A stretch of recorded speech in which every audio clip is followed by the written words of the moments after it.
Hi, Brandon Artisan for Champion Strategies. We're here with our ongoing public speaking course to help you out.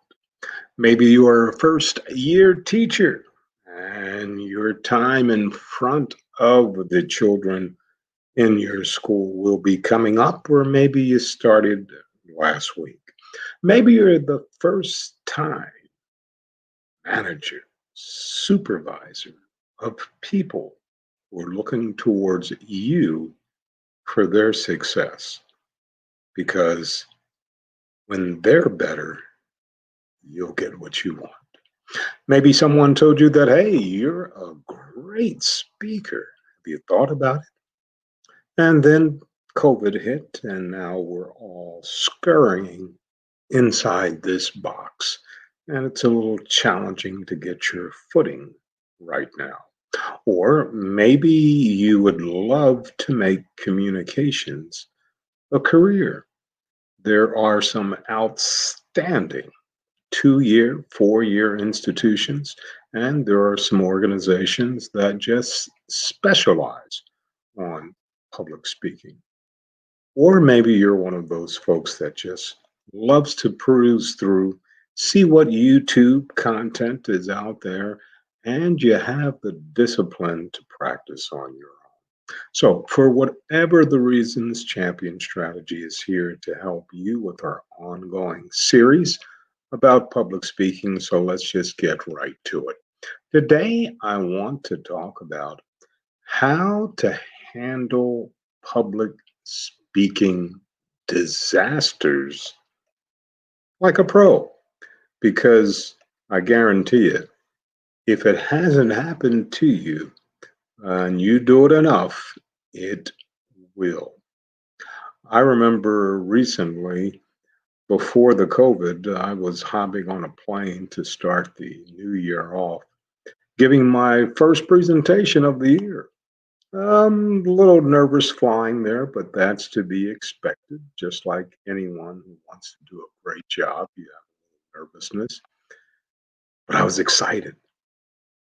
How bad could it be? It's just starting off with a group of about 500 people. That question was answered when about halfway through my 2 hour presentation, right at the climax of an emotional story, the hotel fire alarm went off and everyone had to evacuate. Many of the attendees and myself raced down the same stairway to safety. Others went different ways. Though it would be great if every presentation went smoothly. But I'm here to tell you problems do occur. A difficult audience, technical issues, or maybe you're just not at your best that day. The difference between a good presenter and a pro presenter is how well you handle an unfavorable or unfavorable situations. What do you do when the technology fails? Many presenters rely on some form of technology, whether it's a PowerPoint presentation, a video, or even a microphone. When that tech isn't working like it should, it can totally throw off your game. I'm also remember speaking at an event where after a successful sound check, the computer suddenly wouldn't talk to the projector. Then the microphone stopped working. The best way to handle technical failures is to first have a backup plan. If you typically use your computer to present, make sure you have a jump drive with a backup copy of your deck, which is what I did. If your presentation is complicated and you need the slides to stay on track, print out your slides and bring them with you. From there, composure is key.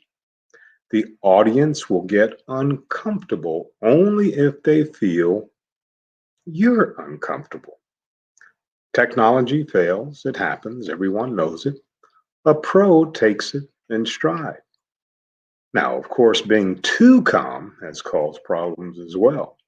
Once I remember someone accidentally turned out all of the lights in the room during my presentation. It was just me and my slides in the pitch dark for more than about 5 minutes. What took so long for someone to turn the lights back on? They thought it was part of the presentation. It was pretty good, actually, that day, how we handled that one. So, what to do when the audience doesn't seem to like you? Once I was sitting backstage waiting for my turn to present and listening to the speaker on stage ahead of me, just like any good band or comedian would do. It wasn't pretty out there. The person before me was great, but the audience was tough. They were silent.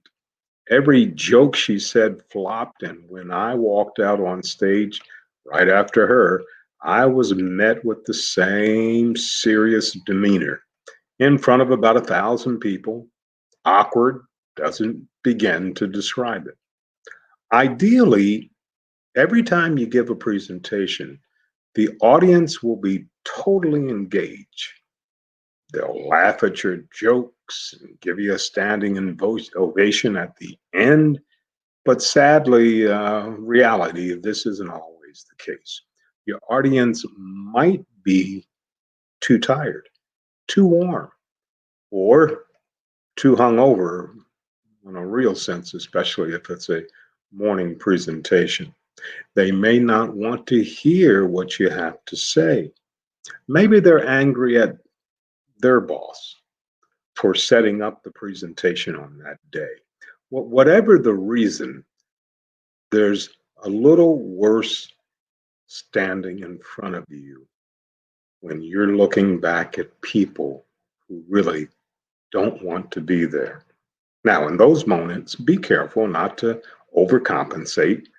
There's a reason you've been asked to speak, why that person brought you there. So be confident in that. Stick with your message. Do your thing, and they can take it or leave it.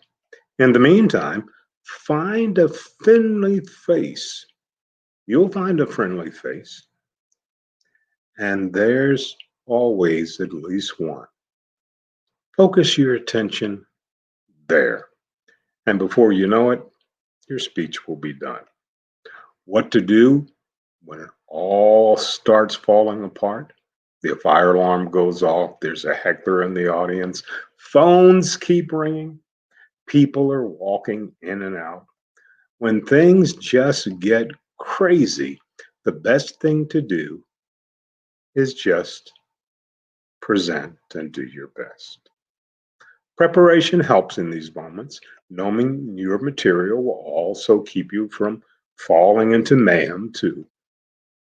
As for my first event of the year, once they assured us it was actually a false alarm at that hotel, we all walked back into the ballroom. I turned my microphone back on and picked up right where I left off.